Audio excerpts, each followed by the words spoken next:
Huggies वाली गरीब बहू रूपा।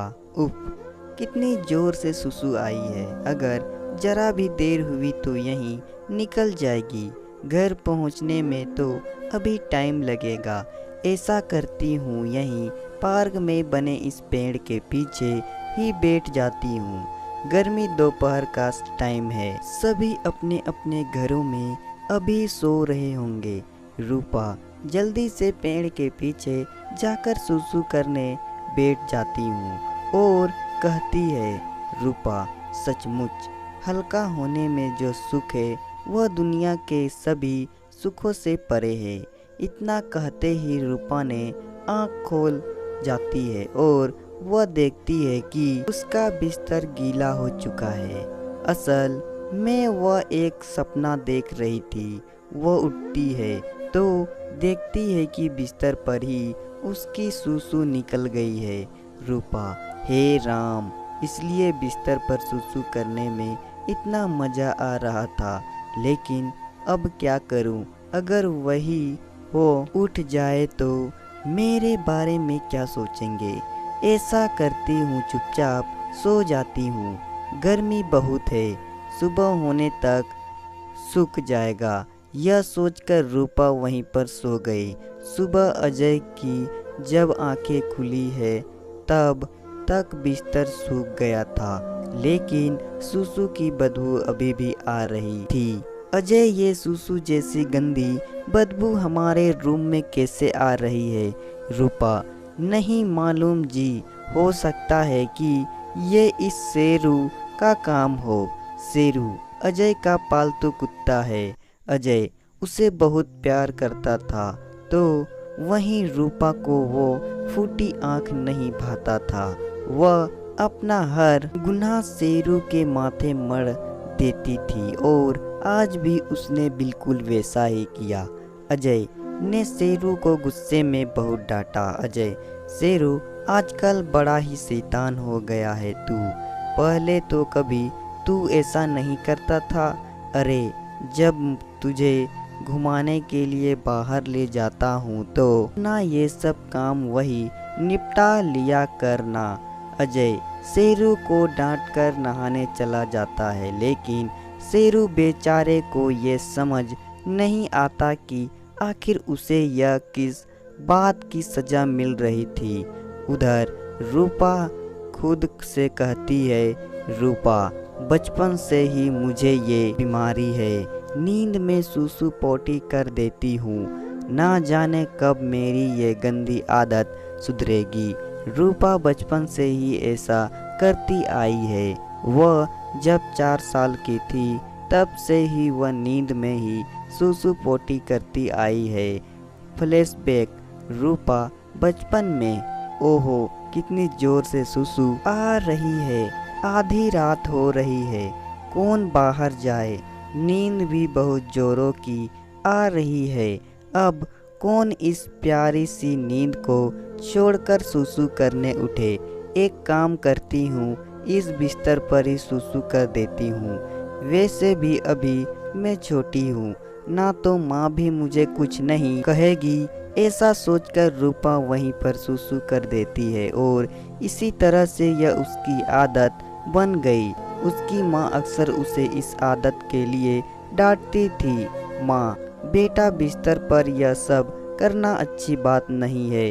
अभी तो तू छोटी है, मैं तुझे डायपर पहना दूंगी, लेकिन जब तू बड़ी हो जाएगी तब क्या करेगी? रूपा, माँ, तब भी मैं डायपर ही पहन लूँगी। लगभग 8 साल की उम्र तक रूपा ने डायपर पहना। उसके बाद भले ही उसकी माँ ने उसे डायपर पहनाना बंद कर दिया, लेकिन उसके बिस्तर पर सुसु पोटी करने की आदत बड़े होने तक नहीं गई।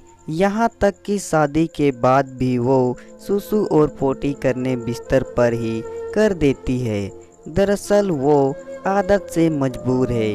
रूपा, अभी तो 2 महीने ही हुए हैं शादी को। मुझे जल्दी कुछ करना होगा, नहीं तो मेरे पति को मेरी इस आदत के बारे में पता चल जाएगा। एक दिन रूपा दिन में खाना खाकर सो गई और उसे बहुत तेज पोटी आई।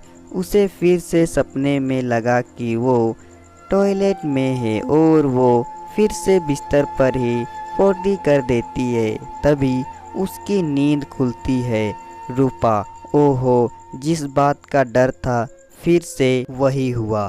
तभी उसकी सास सुमन कमरे में आती है। सुमन, बहू, ये कैसी गंदी बदबू आ रही है। ये बिस्तर पर क्या लगा हुआ है। हे भगवान, बिस्तर पर पोटी। छी।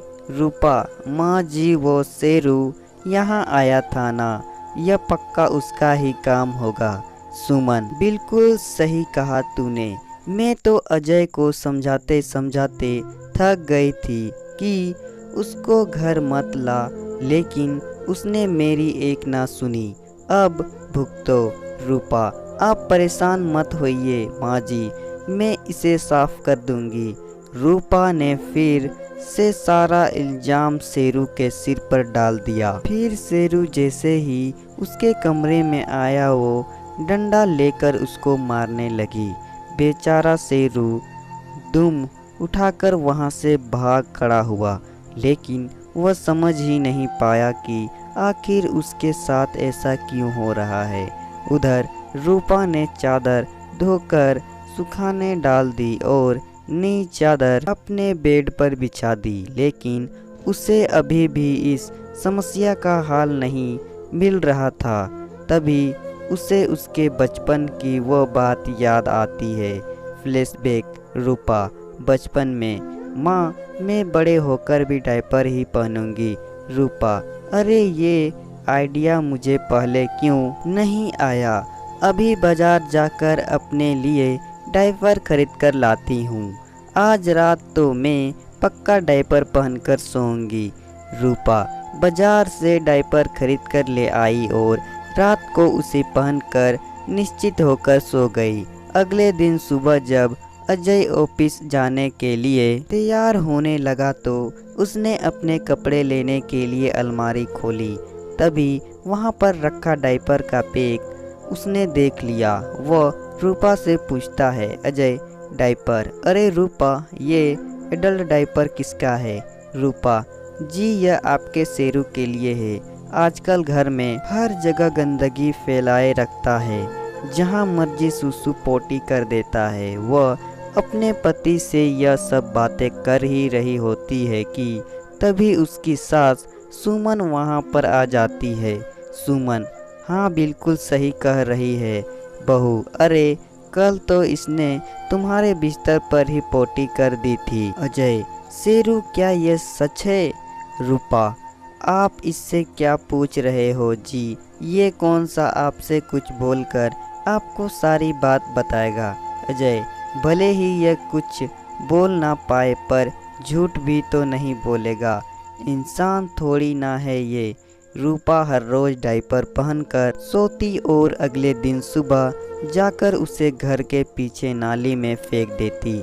लेकिन एक रोज जब वह डायपर फेंकने गई तो एकदम से आंधी चलने लगी और वह डायपर उड़ते हुए एक पड़ोसन के ऊपर जा गिरा। डायपर में पोटी लगी हुई थी। पोटी वाला डायपर देख तो उस पड़ोसन का दिमाग ही खराब हो गया। उस पड़ोसन का नाम कविता था। उसकी रूपा की सास से बिल्कुल भी नहीं बनती थी और वह डायपर देख चिल्लाते हुए कहती है, कविता, इस सुमन को तो मैं बताती हूँ, गंदा डायपर मेरे ऊपर फेंकती है, शर्म नहीं आती। कविता सुमन से लड़ने के लिए उसके घर पहुँच जाती है। कविता, सुमन, अरे ओ सुमन, सुमन क्या हुआ? कविता, क्यों चिल्ला रही है? कविता, तुझे क्या लगा कि तू मेरे ऊपर पोटी से भरा डायपर फेंकेगी और मैं देखती रहूंगी? सुमन, अरे हम तेरे ऊपर डायपर क्यों फेंकेंगे? ये जरूर हमारे शेरू कुत्ते का काम है। रूपा, हाँ हाँ, यह पक्का कुत्ते का काम है। कविता, मुझे बेवकूफ़ समझ रखा है क्या तुम दोनों ने? भला कोई कुत्ता किसी के ऊपर डायपर फेंक सकता है? मैं अभी पुलिस स्टेशन में तुम लोगों के खिलाफ रिपोर्ट लिखवा कर आती हूँ। इतना कहकर कविता वहां से सीधा पुलिस स्टेशन चली जाती है। कुछ देर बाद पुलिस उनके घर पहुंच जाती है। अजय भी ऑफिस से घर पहुंच जाता है। पुलिस ने अजय को खूब उल्टी सीधी बातें सुनाई। उधर रूपा ने अपना सारा दोष शेरू के ऊपर डाल दिया। यह सब सुनकर अजय गुस्से में आ जाता है। अजय, शेरू में तो तुझे बहुत सीधा समझता था, लेकिन ऐसी हरकतें करके तूने मोहल्ले में मेरी नाक कटवा कर रख दी। मैंने तो तुझे बहुत प्यार किया, लेकिन तूने ये सिला दिया मेरे प्यार का। अब मैं तुझे इस घर में एक पल भी और रहने नहीं दूंगा। चल निकल मेरे घर से। अजय ने शेरू को अपने घर से निकाल दिया और बेचारा शेरू रोते हुए चुपचाप वहां से चला गया। हालांकि वह ज़्यादा दूर नहीं गया। रूपा, अरे रुको, इन्हें क्यों फेंक रहे हो? इन्हें रहने दो, मेरा मतलब है किसी के काम आ जाएगी। अजय, नहीं, आज इस डायपर की वजह से मेरे घर पर पुलिस आई है। मैं इसे अपने घर पर और नहीं रख सकता। अजय ने वो सारे डायपर उठाकर फेंक दिए। उस रात रूपा टेंशन के मारे बिल्कुल भी नहीं सो पाई और वह रात भर जागती रही। ऐसे ही 4-5 दिन तक वह रूपा सोई नहीं, लेकिन फिर एक रात उसकी आंख लग गई और आंख लगते ही जिस बात का डर था वही हुआ। उसने बिस्तर पर सुसु और पोटी एक साथ कर दी। अगले दिन जब अजय उठा, उसके बाद उसने जो देखा वह देखकर हैरान रह गया। अजय, ये क्या? अब तो शेरू भी यहाँ नहीं है, तो फिर से सब किसने किया? रूपा अब और झूठ ना बोल सकी और रोते हुए उसने सारा सच अजय के सामने बोल दिया। रूपा, मुझे माफ़ कर दीजिए, मुझसे गलती हो गई। मुझे बचपन से ही यह रोग है। अजय, इसका मतलब ये सब तुम कर रही थी और डायपर भी इसलिए खरीदा था और सारा का सारा इल्ज़ाम मेरे खबरों पर डाल देती थी। रूपा, इसमें गलती हो गई थी, मुझे माफ़ कर दीजिए अजय। अभी तो मैं अपने शेरू को ढूंढने जा रहा हूँ, तुमसे तो मैं आकर निपटता हूँ। अजय पागलों की तरह शेरू को सड़क पर चलते हुए ढूंढ रहा था कि तभी पीछे से एक तेज रफ्तार में कार आई तो अजय को टक्कर मारने ही वाली थी कि तभी शेरू ने अजय को जोर से धक्का दे दिया। अजय दूर जा गिरा। अजय को बचाते हुए शेरू को हल्की चोट आ गई। अजय, शेरू मेरा शेरू, तुझे तो चोट आई है, मैं अभी तुझे हॉस्पिटल ले चलता हूँ। अजय शेरू की मरहम पट्टी करवाकर उसे घर ले जाता है। अजय, देखो रूपा, आज तुम्हारे झूठ की वजह से मेरे शेरू को चोट आ गई।